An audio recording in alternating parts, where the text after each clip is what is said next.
Baik, Assalamualaikum warahmatullahi wabarakatuh. Selamat sore, Pak Chandra dan teman-teman.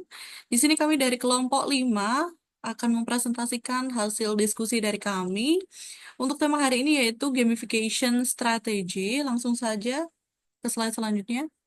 Ya, untuk kelompok dari anggota dari kelompok kami, yang pertama ada Livia Harisma Rustanti dengan NIM K4322013, ada Muhammad Kofi dengan NIM K4322074, ada Rosana Dewi Anggraini dengan NIM K4322095, dan saya sendiri Solihawati Nur Sari dengan NIM K4322101.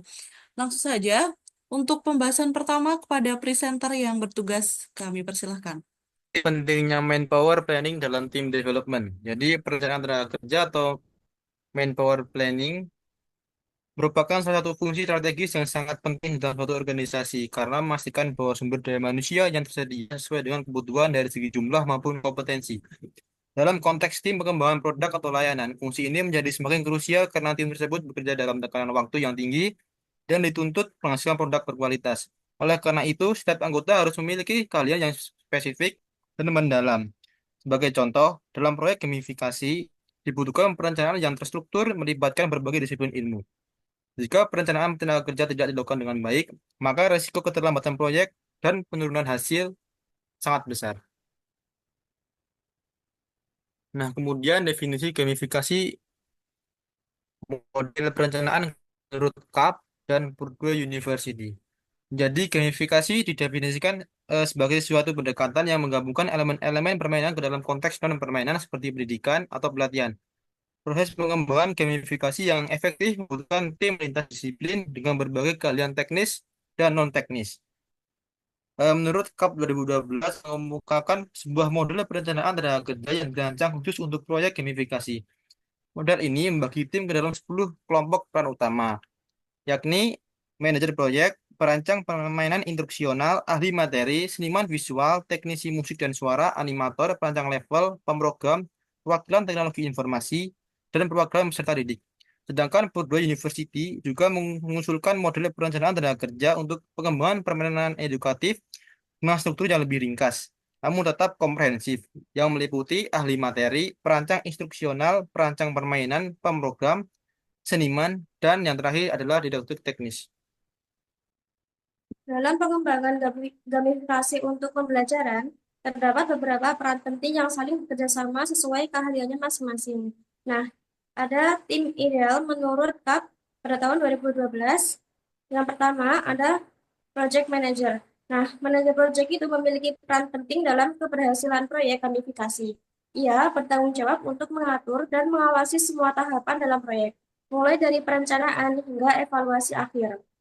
Selain itu, manajer proyek juga menetapkan tugas dan tanggung jawab kepada setiap anggota tim, agar semua berjalan sesuai dengan rencana. Nah, untuk memastikan komunikasi antar anggota tim berjalan dengan baik, manajer proyek berperan sebagai penghubung dan fasilitator. Yang tak kalah penting, manajer proyek juga bertanggung jawab atas kualitas produk akhir, memastikan bahwa game yang dikembangkan benar-benar siap digunakan dan memenuhi standar yang telah ditentukan. Kedua, perancang permainan instruksional atau instructional game designer. Mereka memiliki keahlian di bidang desain sistem instruksional dan bertugas merancang alur pembelajaran serta materi berdasarkan teori belajar yang relevan. Lalu ada ahli dalam bidang subjek atau subject matter expert, yaitu orang yang menguasai isi materi pelajaran. Mereka bertugas menyediakan konten yang akan digunakan dalam gamifikasi agar materi tetap akurat dan sesuai tujuan pembelajaran. Selanjutnya, next. Selanjutnya ada artis atau seniman. Seniman berperan dalam mengembangkan tampilan visual game. Mereka memastikan estetika game selaras dengan karakteristik permainan dan menarik secara visual. Nah, selanjutnya ada musik and sound technician. Teknisi musik atau suara menciptakan musik latar dan efek suara yang mendukung pengalaman bermain. Efek suara ini juga menjadi umpan balik bagi pemain, misalnya memberitahu apa yang harus dilakukan selanjutnya. Kemudian ada animator, pembuat animasi yang merancang gerakan karakter dan elemen-elemen lain dalam game agar terasa hidup dan dinamis. Next. Selanjutnya ada level designer. Nah, perancang level bertanggung jawab untuk mendesain misi dan tantangan dalam setiap level permainan, sehingga game menjadi menarik dan bertahap sesuai kemampuan pemain. Yang selanjutnya ada programmer. Nah, pemrogram itu berperan penting dalam menulis kode agar game dapat berjalan sesuai desain yang telah direncanakan. Dan selanjutnya ada information technology representative. Nah, tak kalah penting, eh, tugas dari perwakilan teknologi informasi yaitu memastikan bahwa game bisa dijalankan di sistem organisasi yang sudah ada dan memberikan panduan teknis yang diperlukan. Terakhir, ada representative of learner population. Mereka memberi masukan sebagai calon pengguna dan juga memberikan umpan balik tentang kenyamanan dan efektivitas game dalam membantu pembelajaran. Next. Oke, selanjutnya itu ada model tim pengembangan game edukasi menurut Purdue University, yaitu terdiri dari 6 peran, ada subject matter expert, instructional designer, game designer, programmer, artist, dan juga technical director. Yang pertama, subject matter expert, di mana dia ini memiliki tugas untuk menyediakan konten edukasi yang akan dimasukkan ke dalam game. Selanjutnya, menentukan tujuan pembelajaran atau learning objectives yang ingin dicapai melalui game, kemudian memberikan penilaian atau assessment metrik untuk mengukur keberhasilan pembelajaran, sehingga perannya itu sebagai narasumber yang memastikan konten game itu akurat dan sesuai dengan kurikulum atau pembelajaran. Yang kedua, instructional designer atau desainer instruksional. Dia bertugas untuk merancang strategi pembelajaran dalam game untuk mencapai tujuan yang ditetapkan oleh SME atau subject matter expert tadi. Kemudian memastikan mekanisme game itu mendukung proses pembelajaran, misalnya dengan tantangan atau challenge, feedback, dan juga level progresif, sehingga perannya itu menghubungkan antara konten edukasi dan desain game itu agar gameplaynya itu efektif sebagai alat belajar. Yang ketiga, game designer, tugasnya menciptakan elemen game seperti aturan atau reward system atau alat cerita dan mekanik gameplay pada tahap praproduksi. Kemudian membuat panduan detail atau roadmap untuk tim produksi dan berperan seperti sutradara atau penulis skenario dalam film untuk mengarahkan dan mengontrol visi kreatif gamenya, sehingga perannya itu memastikan game itu menarik, fungsional, dan sejalan dengan tujuan instruksional. Yang keempat, programmer atau pemrogram, tugasnya menulis kode program untuk mengimplementasikan fungsi game dan spesialisasi tergantung bidangnya. Perannya mengubah desain teknis menjadi game yang dapat dimainkan. Yang kelima, artis atau seniman, tugasnya membuat aset visual seperti 3D, tekstur, dan juga animasi, menentukan gaya artistik game. Dan perannya itu memberikan nilai estetika dalam dan pengalaman visual yang mendukung imersi pemain. Dan yang terakhir, technical director atau direktur teknis, dia itu menjadi penghubung teknis antara programmer dan artis dan memastikan integrasi aset berjalannya dengan lancar, sehingga perannya itu mengatasi masalah teknis lintas tim dan mengoptimalkan alur produksi tersebut. Next. Ya, baik. Jadi tadi sebelumnya sudah kita simak ya tentang manpower planning dari CAP dan Purdue University. Nah, tadi itu adalah seperti posisi-posisi atau peran-peran apa yang diperlukan begitu dalam mendesain sebuah game. Nah, di sini manpower planning yang diusulkan oleh CAP dan Purdue University ini adalah konteksnya itu gamifikasi dalam pendidikan. Jadi lebih ke diimplementasikannya itu ke dalam perangkat lunak yang dia membutuhkan perangkat keras dan sistem jaringan. Yang artinya jadi dari posisi-posisi atau role-role tadi itu Itu dalam konteks gamifikasi yang bentuknya game berbasis web atau aplikasi mobile, bukan permainan papan atau board game atau permainan strategi seperti war game. Nah, kalau permainan papan atau board game itu nanti bakal ada role lain yang dia lebih daripada yang tadi sudah disebutkan atau sudah diusulkan dari CAP dan Purdue University. Nah, kalau untuk war game mungkin ada posisi tambahan seperti AI developer mungkin, atau mungkin untuk war game bisa military consultant seperti itu. Nah, karena ini konteksnya pendidikan, jadi untuk manpower planning, role-role tadi itu hanya yang disebutkan di atas tadi yang sudah dijelaskan oleh teman-teman tadi. Langsung saja lanjut. Jadi, ya, development proses dalam gamifikasi merujuk pada keseluruhan tahapan sistematis yang dilakukan untuk merancang, mengembangkan, mengimplementasikan, dan mengevaluasi permainan edukatif agar efektif dalam pencapaian tujuan pembelajaran.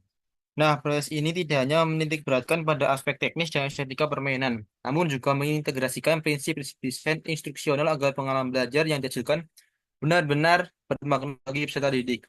Salah satu pendekatan yang umum digunakan adalah model ADDIE yang mencakup 5 tahap, yakni analisis, desain, pengembangan, implementasi, dan evaluasi. Untuk memperkuat aspek produksi, model ini sering dikombinasikan dengan tahapan pengembangan perangkat lunak permainan yang terdiri atas pra-produksi, produksi, dan pasca-produksi. Kemudian melalui integrasi dua pendekatan tersebut, development proses dalam gamifikasi menjadi sebuah kerangka kerja yang menyeluruh dan kolaboratif. Setiap tahap melibatkan kontribusi dari berbagai profesi lintas disiplin, seperti perancang instruksional, ahli materi, game designer, programmer, desainer grafis, teknis suara, dan manajer kualitas.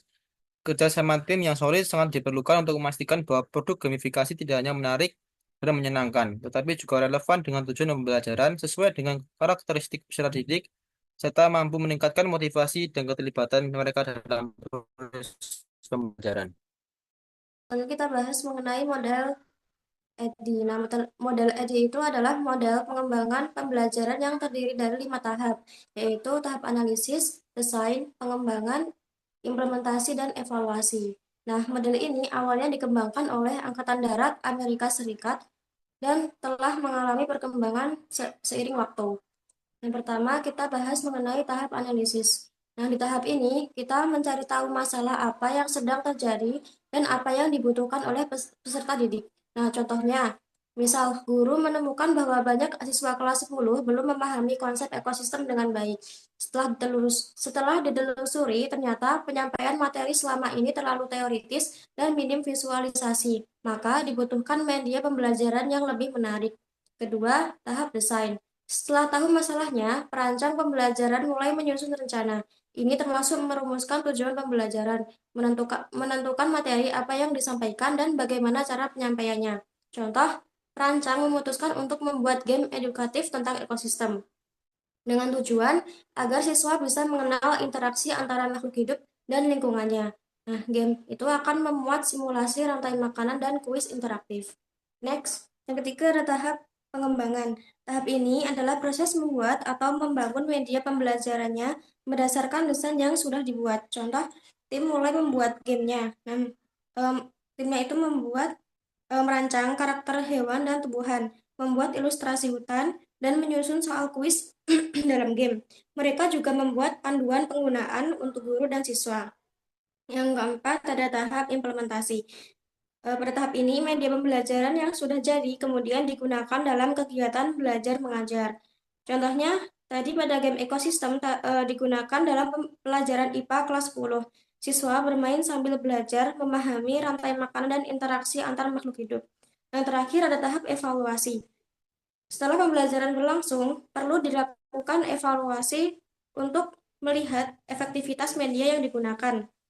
Nah, contohnya setelah beberapa kali digunakan, guru dan siswa diminta mengisi kuesioner tentang game tersebut. Ternyata, siswa merasa lebih paham karena belajar sambil bermain. Namun, ada saran agar level gamenya dibuat lebih menantang. Tim kemudian melakukan revisi berdasarkan masukan ini. Oke, selanjutnya tadi kan sudah dijelaskan bagaimana model dari ADI.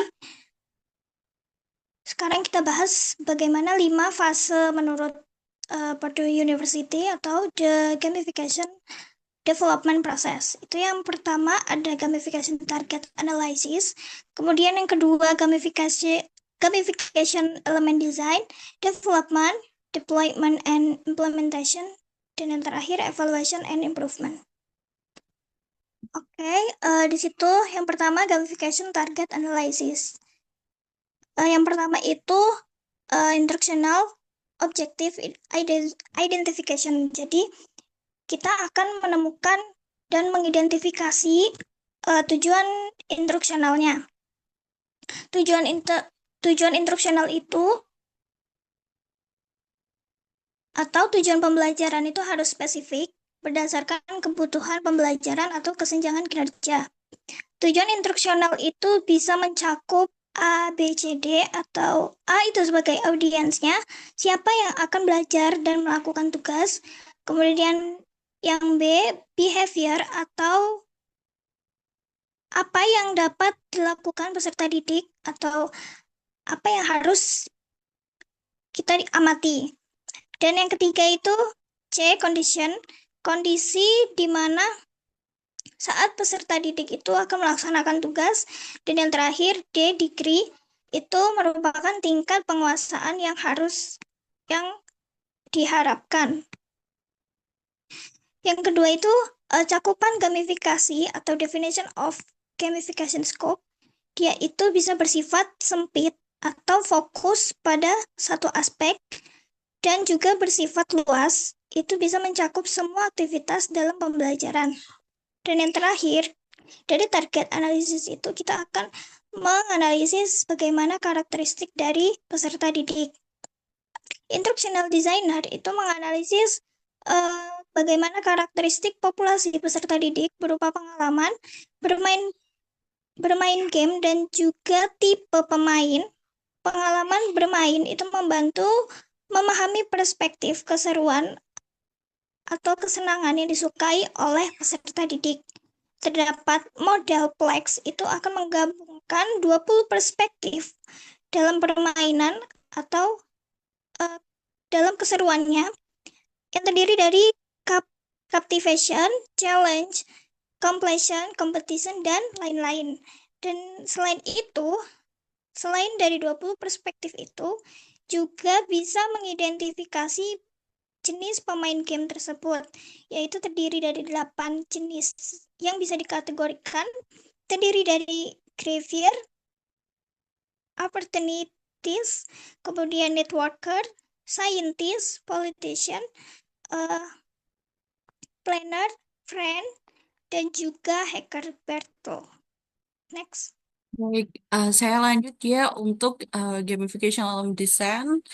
Di sini ada yang pertama yaitu adalah motivational strategy. Nah, motivational strategy di sini dia tuh punya peran penting di mana dia akan melibatkan peserta didik dengan pembelajaran. Nah, untuk merancang ini desainer, instructional designer itu dapat mempertimbangkan beberapa pendekatan secara psikologi seperti yang disampaikan oleh beberapa ilmuwan yang sudah ada di situ teori-teorinya seperti dari teori self determination, teori achievement goal theory dan lain-lain. Seperti contoh di teori self determination itu ada di mana dia menekankan pentingnya otonomi, kompetensi dan keterhubungan sosial dalam memotivasi individu. Nah, di sini maksudnya jika peserta didik itu memiliki kebutuhan yang kuat terhadap self-esteem, contohnya terhadap harga dirinya atau belonging. Nah, maka strategi motivational atau motivational strateginya ini itu harus dirancang untuk menyentuh aspek-aspek tersebut. Jadi, desainernya, instructional desainernya, dia harus bisa memasukkan elemen yang mendukung sebuah pengakuan diri pada siswa, terus juga pencapaian personal dan lain-lain. Nah, selanjutnya di sini ada story and dynamic design.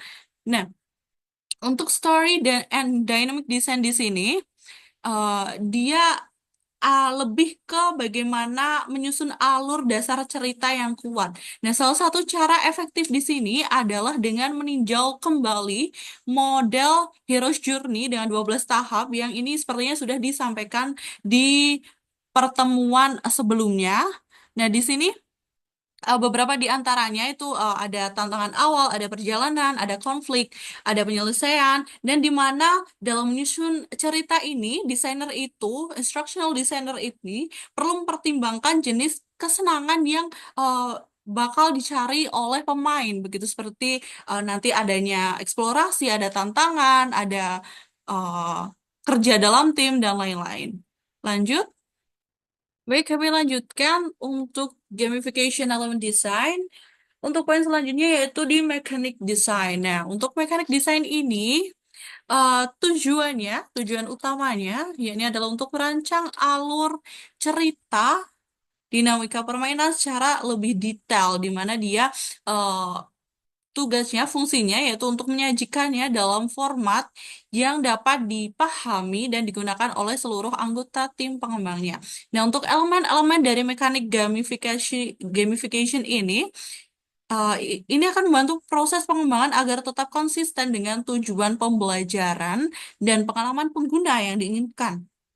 Nah, beberapa elemen-elemen penting yang ada dalam mekanik desain itu ada playing time, di mana itu adalah durasi bermain yang ideal supaya pemain tidak merasakan kebosanan. Terus juga ada critical decision making factors, yakni keputusan penting yang mengaruhi jalannya permainan. Seperti contohnya di mana di game Monopoly nih, di mana pemain itu diharuskan untuk memutuskan untuk apakah dia akan membeli atau menjual propertinya. Terus juga ada documentation of rules, di mana aturan permainan di sini tuh harus dijelaskan secara sederhana begitu.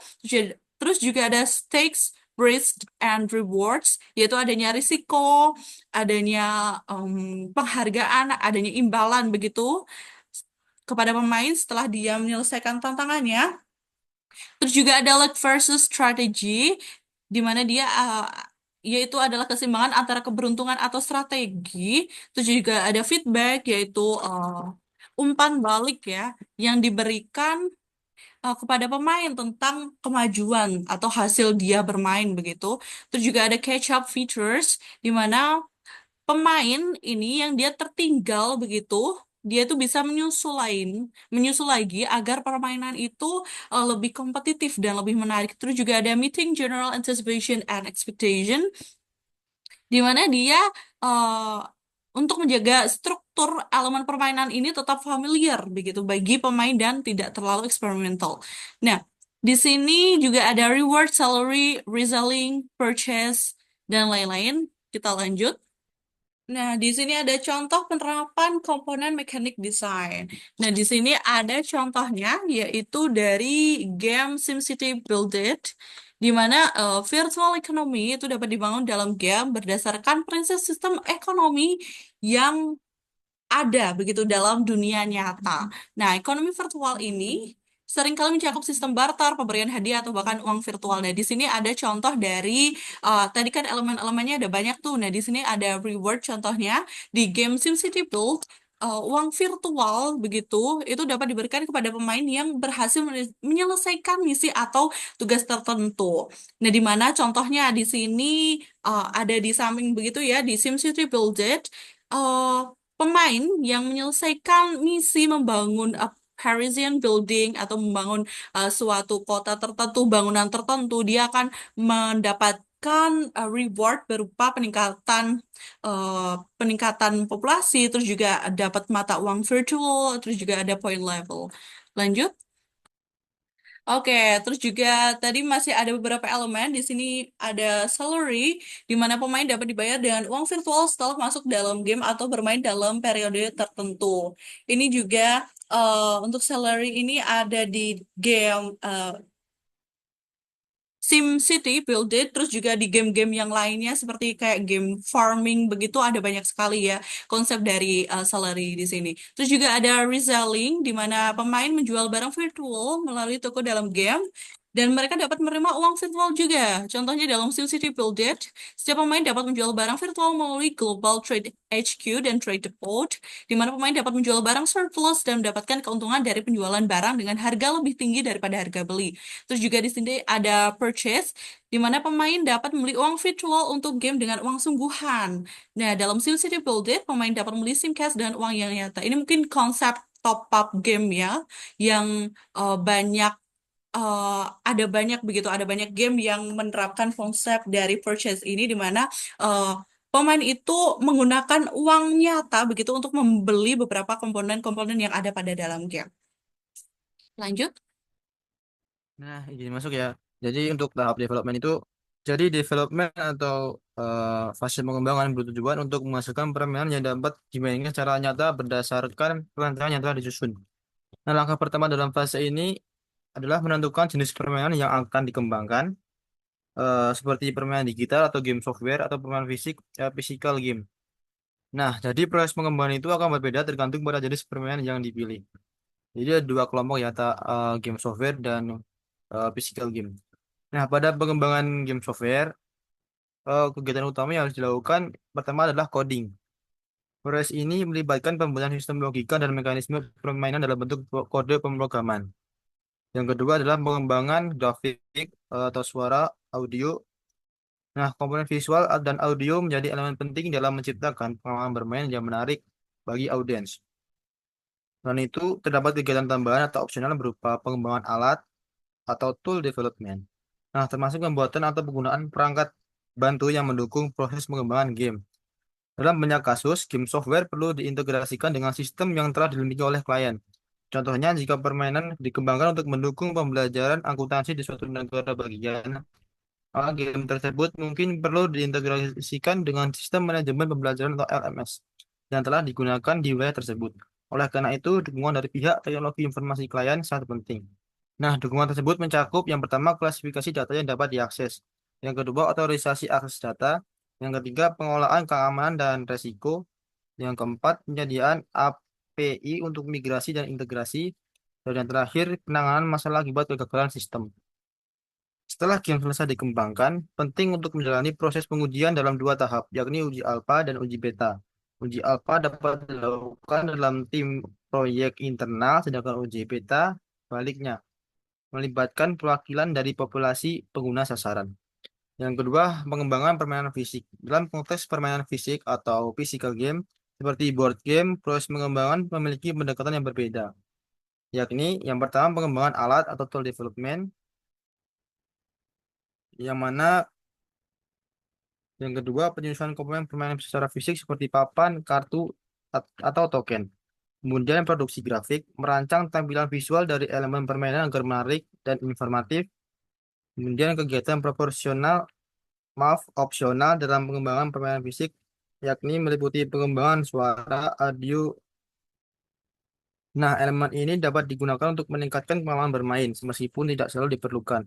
Proses pengujian permainan fisik merujuk pada panduan dari Innsman pada tahun 2008 yang meliputi yang pertama pengembangan prototipe, yang mana menyusun versi awal permainan yang memungkinkan pemain menguji satu atau lebih level permainan. Yang kedua, penyimbang unit. Desainer permainan memainkan sendiri gamenya untuk menyempurnakan keseimbangan antara karakter, item, uang, atau peluang. Yang terakhir, uji kegunaan. Permainan ini diuji oleh gamer nyata, sementara desainer mengamati perilaku mereka untuk mengidentifikasi potensi perbaikan. Kemudian untuk mengevaluasi kualitas permainan, Tinsman juga merekomendasikan sejumlah pertanyaan yang reflektif, di antaranya, siapa sasaran permainan ini? Apakah tingkat kesulitannya sesuai untuk pemain sasaran?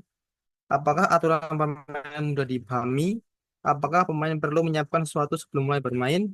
Apakah permainan dapat dimainkan dengan prototipe yang disiapkan? Faktor apa yang membuat orang tertarik memainkan permainan ini? Apakah sudah ada permainan yang serupa? Dan apakah permainan ini menyenangkan? Lanjut ke deployment and implementation. Nah, setelah game edukatif selesai dikembangkan, langkah selanjutnya adalah menerapkannya di lingkungan pembelajaran, seperti bisa di ruang kelas atau laboratorium komputer. Nah, sebelum game digunakan oleh guru dan siswa, perwakilan dari tim teknologi informasi eh, dari TI organisasi, misalnya dari TI sekolah atau dinas pendidikan harus dilibatkan. Mereka akan melakukan pemeriksaan akhir untuk memastikan bahwa game bisa berjalan lancar di perangkat atau sistem yang sudah ada, seperti komputer sekolah atau jaringan internet. Setelah semuanya siap, nah, baru instruksi atau kegiatan pembelajaran yang melibatkan penggunaan game dapat dilaksanakan. Guru sebagai instruktur dan siswa sebagai peserta didik akan terlibat langsung dalam proses ini. Tadi kan ada beberapa tim ya, nah, manajer proyek itu biasanya tidak mengamati langsung di kelas, tetapi menggunakan rekaman video untuk melihat jalannya pembelajaran. Tujuannya adalah mencari peluang perbaikan dari cara penggunaan game tersebut. Rekaman video juga membuat siswa lebih nyaman karena tidak merasa sedang diawasi secara langsung. Terkadang, manajer proyek juga ikut sebagai peserta untuk merasakan langsung bagaimana game digunakan dalam kegiatan belajar. Nah, contoh dari development and implementation itu, misalkan ada tim yang mengembangkan game edukatif bertema petualangan di dunia virus untuk membantu siswa memahami cara kerja virus dan sistem kekebalan tubuh. Nah, sebelum digunakan di kelas IPA SMA, tim TI dari sekolah mengecek apakah game bisa dijalankan di komputer sekolah. Setelah dicek dan tidak ada kendala teknis, guru mulai menggunakan game tersebut di kelas. Terus siswa diajak bermain sambil belajar. Nah, mereka menjawab pertanyaan dan menyelesaikan tantangan yang berhubungan dengan pelajaran. Proses ini lalu direkam oleh tim proyek. Beberapa hari kemudian, manajer proyek menonton rekaman video tersebut dan menemukan bahwa beberapa bagian game masih membingungkan bagi siswa. Dari situ, mereka melakukan perbaikan pada instruksi dalam game dan menambahkan petunjuk visual yang lebih jelas. Next. Ya. Oke, untuk tahapan yang terakhir atau fase terakhir itu ada evaluation and improvement. Jadi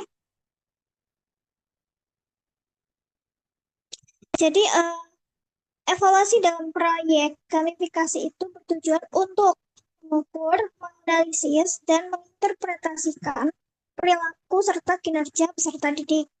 Walaupun banyak yang bilang itu proyek itu udah selesai setelah game itu diimplementasikan, padahal fase evaluasi dan improvement atau perbaikan itu sangat penting untuk meningkatkan kualitas game serta untuk instruksi yang menggunakannya.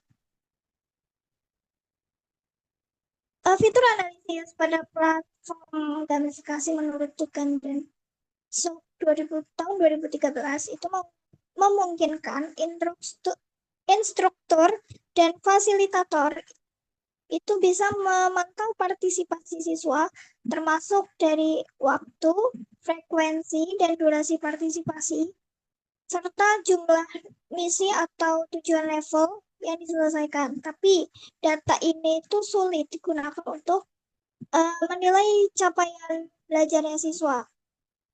Untuk mengevaluasi prestasi belajar atau learning achievement siswa itu, pendidik bisa menggunakan metode seperti survei, wawancara, tes, portofolio, demonstrasi, atau observasi. Dan untuk mengukur tingkat keseruan atau fun, yang dirasakan siswa lebih sederhana, biasanya menggunakan survei skala Likert atau observasi itu sebagai metode alternatif. Mohon maaf untuk Bapak, sepertinya yang share screen ada kendala. Saya lanjut saja.